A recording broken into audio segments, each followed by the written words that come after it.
목사님들께서 아실지 모르겠지만 종교자유정책연구원이라는 곳이 있습니다. 한국교회를 전략적으로 공격하는 단체인데요. 사실 대광고를 법적으로 공격했던 그 강희석 군 사건을 기점으로 종자연이 만들어집니다. 근데 그때 종자연을 만들도록 기획하고 설계했던 사람이 저고요. 그래서 대광고등학교 소송의 사실상 전략가가 저였습니다. 그래서 우리 김순규 장로님께서 섬기고 계시는 로고스하고 이 결전을 했는데 결국은 우리가 이겼습니다. 그래서 우리라고 하면 그때의 우리죠. 지금은 아니고 그걸 기점으로 우리 목사님들 아시겠지만 예전에 고속도로를 이렇게 가다 보면은 Jesus loves you 간판이 있었어요. 근데 그게 위헌이라고 공격해서 철거시켰던 전략가도 저였고요. 그 다음에 아마 기억하시겠지만 2008년 11월에 이 종교 편향 문제가 이슈화되면서 국가공무원법 개정안, 그게 당시에는 종교 편향 방지법이라는 이름으로 불렸었는데 그 국가공무원법 개정안이 통과되기 직전까지 갔었습니다. 근데 그 법을 기획했던 사람도 접니다.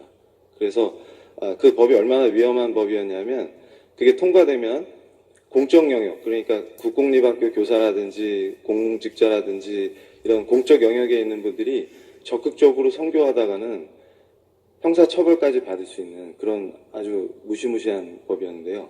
그래서 아마 그 당시에 우리 교회에서 많은 기도들을 하셨을 걸로 제가 알고 있습니다. 그런데 이제 제가 그 법을 2007년에 기획했는데 2008년에 입법되기 직전까지 갔었던 것이죠.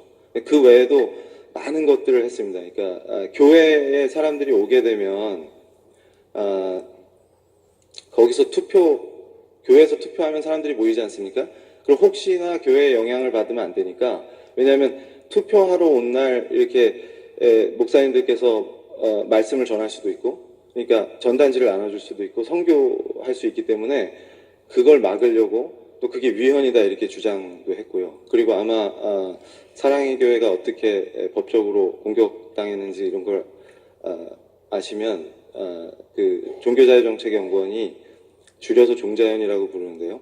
얼마나 전략적으로 기독교를 공격했는지 아실 수 있을 겁니다. 그래서 저는 사실 그런 그 전략가 역할을 하다가 2007년에 국가공무원법 개정안 기획을 한 그 직후에 이제 더 센 거를 준비하려고 뭐를 하면 이제 한국교회를 확 흔들어 버릴 수 있을까 이걸 이제 연구하려고 다시 절에 들어가서 숨어서 이제 연구를 하고 있었는데 그때 하나님께서 그 절에서 연구를 하면 보통 제가 좀 편안함을 느껴야 되는데 계속 두통이 와가지고 절을 벗어나면 괜찮다가 다시 돌아오면 또 아프고 이런 일이 반복돼가지고 제가 이제 절에서 못 버티고 집으로 돌아와가지고 제가 CTS에 엄청 여기 CTS 오셨네. CTS에 엄청 그 열심히 시청한 시청자였습니다. 그 당시에. 왜냐하면 교회를 알아야 공격해서 파괴할 수 있기 때문에 교회에서 무슨 얘기하는지 그리고 이분들의 선교 전략이 뭔지 그 다음에 목사님들이 어떤 얘기를 하시는지 이런 거를 아주 면밀하게 체크를 하고 분석을 하고 했었습니다. 그러다가 그날도 이제 쉬려고 집에 왔다가 CTS를 켰는데 거기서 어떤 목사님께서 설교를 하시는데 예수님께 죄인임을 자백하는 그런 장면을 약간 연극처럼 이렇게 설교하시다가 중간에 목사님께서 이렇게 해주시는데 그때 평상시처럼 그 제가 이 조롱하는 말을 잘했었는데 죄인 웃기고 있네 이러면서 그걸 조롱하고 싶어가지고 너나 잘하세요 이런 식으로 조롱을 하려고 하는데 그 순간 갑자기 혀가 딱 굳어버렸습니다. 그러면서 거의 제가 지금 그때 상황을 표현하면은 번개에 맞았다 이게 정확한 표현인 것 같은데요. 그러니까 물리적인 번개에 맞은 게 아니라 저를 완전히 그 사로잡는 이 강력한 힘이 혀가 딱 굳어버리고 그대로 바닥에 엎드렸는데 그때 딱 들었던 생각이 나는 죽었구나 였습니다. 그러니까 그때 제가 그 전까지는 지금 한국 사회를 위해서 굉장히 의로운 일을 하고 있다고 생각했어요. 왜냐하면 한국 사회를 망치는 악의 근원이 교회라고 판단했어요. 그래서 이건 제가 조금 이따가 말씀을 드릴 건데요. 이런 생각들의 배경에는 이데올로기적인 요소가 굉장히 강합니다. 그러니까 우리 목사님들께서 이건 그냥 단순한 정치 현상이고 어떤 정치적인 문제니까 나하고 상관이 없다라고 생각하시면 큰일 나는 것이 이 본질은 영적 전쟁입니다. 지금. 그러니까 무슨 얘기냐면 사실상 청교도 혁명이 영국 정치 전통이랑 무관할 수 없는 것처럼 명예혁명이나 이것이 굉장히 정치 현상이라든가 그러니까 다시 말씀드리면 우리 믿는 사람들의 삶이 제가 교수니까 대학에서 교수로서의 삶이 신앙인으로서의 삶과 분리될 수가 없는 것처럼 우리 삶을 구성하는 이것이 영적인 문제와 분리될 수가 없습니다. 근데 사실은 교회를 공격하려고 제가 그런 논리를 계속 주장했었는데요. 무슨 얘기냐면 교회의 이 성도들이 각성을 하면 굉장히 무서운 파워를 냅니다. 정치적으로. 근데 그 교회를 핍박하는 세력의 저쪽 진영에서는 그걸 너무 잘 알고 있는 거죠. 그러니까 저도 마찬가지였고. 근데 그걸 왜 그렇게 하냐? 그러면 이건 한 가지밖에 없습니다.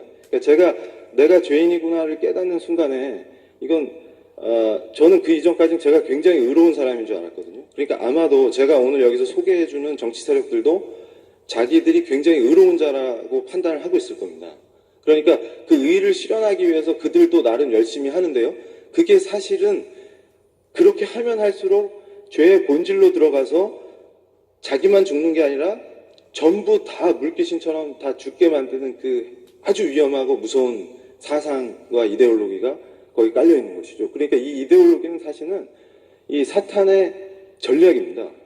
사람을 파괴하는, 사회를 파괴하고. 그러니까 이게 무슨 말이냐면 제가 그때 내가 완전히 전적으로 부패한 인간이구나 이거를 알려주셨는데 이대로 죽어도 항변할 수 없는, 그러니까 나는 내가 옳고 내가 굉장히 의로운 자라고 생각했는데 주님을 만나니까 내가 전적으로 부패한 자라서 이대로 죽어도 주님께 찍소리도 할 수 없는 그런 죄인이구나 하는 걸 그냥 알아버렸는데요.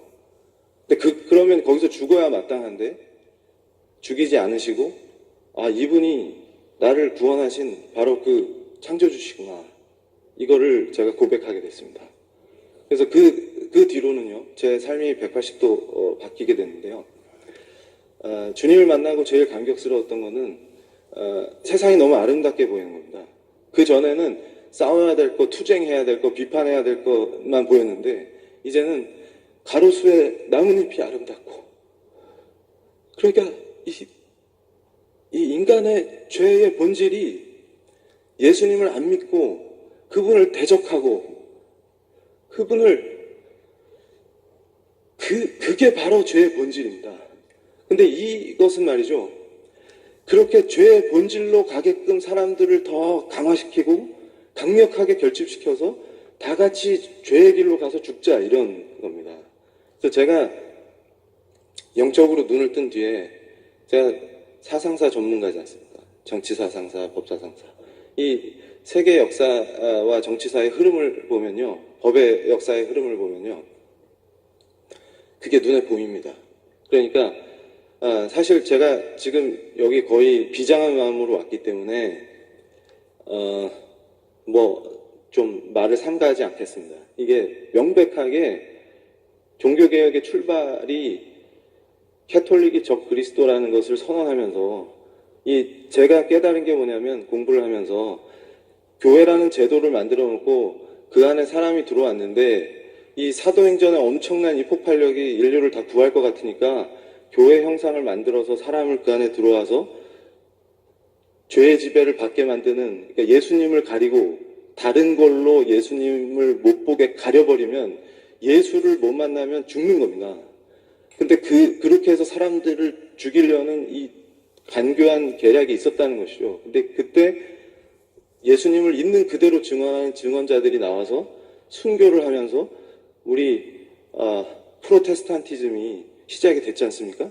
그래서 이게 유럽에 퍼지니까 위그노라든지 영국의 청교도 혁명이라든지 스코틀랜드의 언약도들이 순교하면서 피로 이 나라를 만드는 겁니다. 그러니까 무슨 얘기냐면 이 언약도들의 순교라든지 청교도들의 이 철기군을 만나면요, 당연히 재간이 없는 것이 순교의 각오로, 그러니까 예수 그리스도가 아니면 그 어떤 것도 용납할 수 없는 거죠. 그러니까 이 주님의 본질을 회복하지 않으면 다 죽는다는 것을 아는 겁니다. 그러니까 근데 우리는 지금 당장 여기서 사는 게 중요한 게 아니고 그분의 영원한 생명을 알기 때문에 순교할 수 있는 거를 제가 깨달았습니다. 제가 에딘버러에 가서 연구할 때 자연법 연구하러 갔다가 종교개혁 공부를 계속 한 겁니다. 그 현장을 답사하면서 언약도들이 죽고. 근데 이게 도대체 이게 뭐지? 제가 스스로 제 자신에게 자꾸 자문을 하는 겁니다. 이게 천정이 없는 감옥에서 비가 오고 춥고 고통스러우면 사람이 본능적으로 도망을 치게 돼 있거든요. 근데 이 사람들은 왜 도망갈 수 있는데 가지 않고 여기서 다 죽는가? 예수님을 부정하느니 죽는 게